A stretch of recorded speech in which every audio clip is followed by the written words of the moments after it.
पहला सवाल है, किस नबी की परवरिश फिरौन के घर में हुई थी?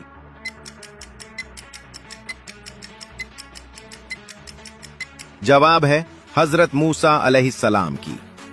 दूसरा सवाल है, हजरत यूनुस अलैहिस्सलाम कितने दिन मछली के पेट में रहे थे?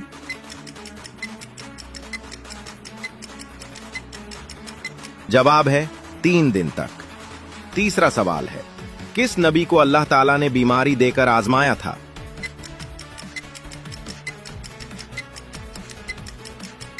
जवाब है हजरत अय्यूब अलैहिस्सलाम को। चौथा सवाल है, हजरत नूह अलैहिस्सलाम ने कश्ती बनाने में कितने साल लगाए थे?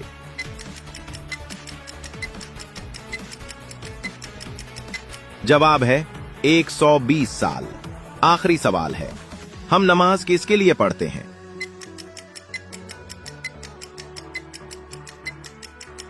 इस सवाल का जवाब अपनी जहानत से कमेंट सेक्शन में दें।